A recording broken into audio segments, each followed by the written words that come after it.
everyone, my name is George Farmer, also known as Aquascaper, and today I've got with me my mini Aquascaping dream team, and we're going to be aquascaping a brand new Aquascaper 300 cube aquarium. You can probably hardly notice the aquarium. Why do you think it's hard to see? Normally the silicone works quite bold, so you can see that. You can see that there's hardly any. And what about the glass, do you think?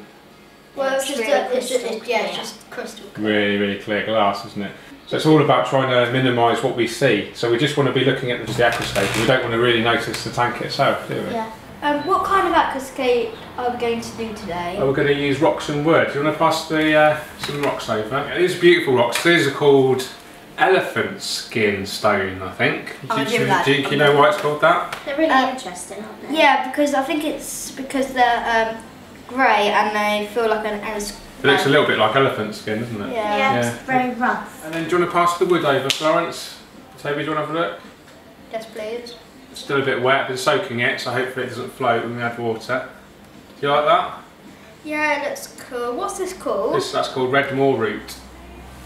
I think you've used this stuff before. I have. It looks a bit like a tree branch, doesn't Exactly, it? so we're doing a nature aquarium, so using natural products, i.e. stones and wood, some natural gravel and some soil for the planting at the back. How big is the actual tank? So the tank is 30 centimetres cube, or 300 millimetres cube, or 12 inches cube, depending on where you're from, and that holds about 25 litres of water. Did you know that? No, I was just saying it helped me with my maths. Oh, helps you. Toby's a bit of a genius at maths, aren't you? What's 9 times 8? 9 times 8 very quickly, that is 72. Yeah. What's square root of 64? 8. Excellent. I ate my 8 until I was sick on the floor. Excellent. Okay guys, so yeah, I hope you enjoyed the video. I'm really excited about Aquascaping and Aquascaper 300. They are available from your local Evolution Aqua dealer, and I think they retail for £59, so I think that's great value for money. They're made of ultra low iron glass. It's called super white glass, really high clarity, and the silicone is absolutely minimal. You can hardly see the silicone work on it, so it's just a beautiful aquarium. Okay guys, first step is to just put a thin layer of sand in the bottom of the tank, and that's just going to act as a base to put some rocks onto. So I've got some fine inert quartz, kind of gravel sand. It's about 2 millimetres diameter. I'm just going to pour that gently across the front kind of third. Okay, next step is to put our rocks in. So I'll start off with the biggest, and I'll look at it and just see what's the most attractive side. Definitely that side there. What piece is going to sit best on the base? I would say that's the flattest piece, so we'll probably put that on the bottom. So now if I put it at an angle as well, it just helps create a little bit more interest rather than having a sort of linear left to right, right to left. It's nice to have a bit of an angle. Helps create a better sense of depth. So this piece is interesting. It's quite flat, but it's got some beautiful textures there. The other side's also very interesting, so can't really go wrong with this piece. It's beautiful. Hopefully fill up that gap with a smaller piece. Again, looking at it, see what's the most interesting angle. Anticipate how it's going to fit in between those two pieces. We do have another piece here. We normally work with odd numbers when we're working with rocks, but sometimes rules are there to be broken. So I'll have a play. I'll try and put this in and see if it looks better or worse with or without. So yeah, hardscaping, the backbone of the layout, is really worth getting it right. Investing into good hardscape. Whenever you go to a shop, look at their hardscape collection and consider buying some. Even if you don't need it, you can always use it for another aquascape later. Okay, so the rocks are in. Now we're going to put some soil behind the rocks. The rocks are acting like a barrier between the sand and the soil. Hopefully it will prevent the soil from migrating on top of the gravel, because that can look a little bit ugly. So Florence has got a litre jug of unbranded powder type soil, and she's going to pour that really gently right towards the back. Really gently, Florence, so it doesn't go towards the front. That's it. And then we'll just pour in a litre at a time until we get a good sort of 2 to 3 inches or about 8–10 centimetres depth of soil at the back, and that will slope towards the rear, and what that sloping does, it helps create a better sense of depth to the aquascape. Okay, great. And then what we can do, using a paintbrush, we can just bring that towards the rocks a little bit. There's a big space there. Okay, thank you. And then we can, and we just repeat that process with more soil until we get the desired depth. So Florence is adding the last, this, how many jugs was it? Three? Three.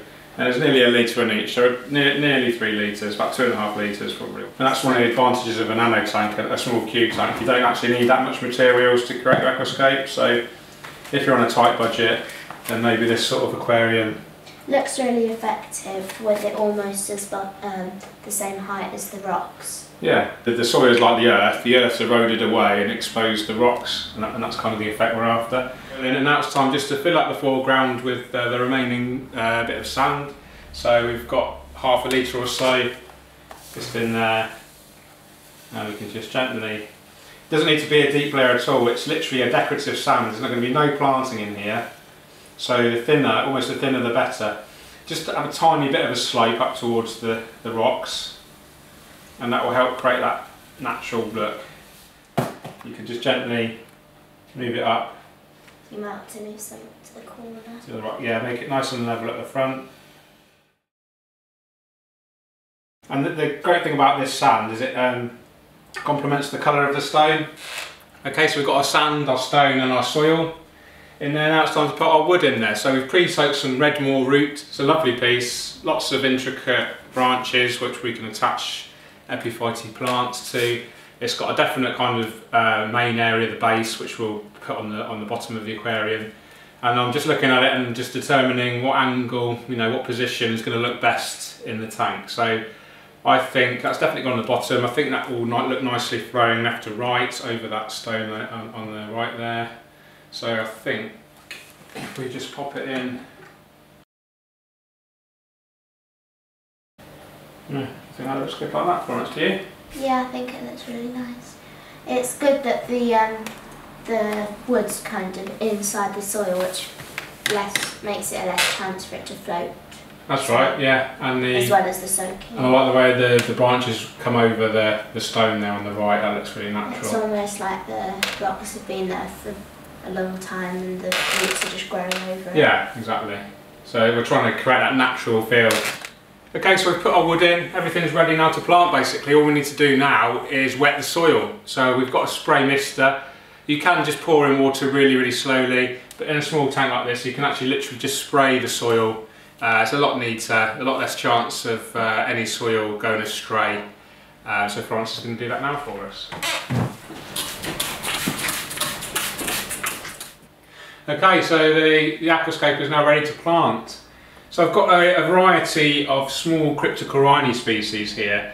As I said earlier, these are all left over from a previous aquascape. I kind of neglected it, it got a bit of algae, and I didn't do anything with it for a few weeks. But a lot of the plants are still really healthy, so rather than trying to rescue the aquascape, I thought I'd do a brand new one and use this Aquascaper 300 for that. So yeah, as I said, there's a variety of species. They're all denolay, they're all in vitro as well. Some of the roots will need trimming back, they're really long, like most cryptocorinis, they're really heavy root feeders. So I'll just plant them using some pincets. And the great thing about cryptocorini is that it tolerates shade. So I know I can plant on the wood and the cryptocorinis will grow fine. Okay, next plant I'm going to use is Pogostemon erectus. Again from that old aquascape I was talking about. It's a beautiful stem plant, fairly slow growing. It certainly will be without CO2, and I just love its ornamental appearance. So I'm going to plant that in the background using pincets.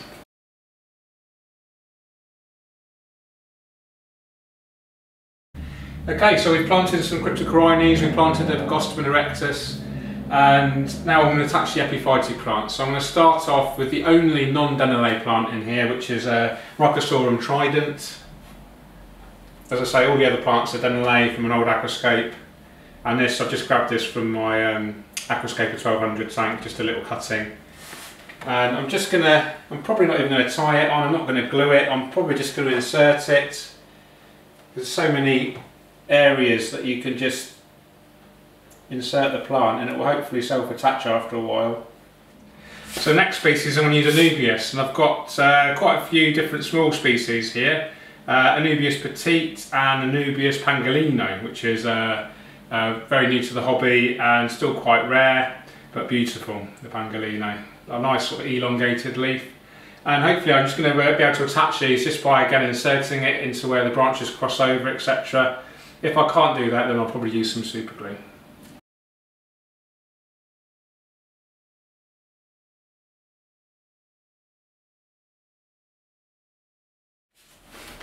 Okay guys, that's the planting done. I've used a combination of just inserting the Anubias and the ferns in the appropriate places amongst the wood, and then places that I can't do that, I've just used a little bit of super glue. Really straightforward and a simple process. So the planting is now complete. I'm just going to give it a bit of a spray to stop plants from drying out. In particular, Java fern or Microsorum and Anubias are quite susceptible to drying out, so it's important we do keep it all wet. And then it's a case of filling the tank up with water and then fitting the filter. I'm going to do that actually at the aquarium's final destination. So the tank, the Aquascaper 300 tank, isn't going to live here long term. It's going to live in my hallway on a dedicated cabinet. So before I fill up with water, I'll move it while it's not too heavy, hopefully keep everything in place, and then fill it up really slowly with water and then fit the filter and the lighting. Okay guys, I've just moved the Aquascape now into my hallway where it's going to live long term. I managed to lift it up in one go and just walk with it really gently without moving any rocks, wood, soil or sand, and the plants have still remained intact, thankfully. So next step is to fill up really slowly using my special red colander.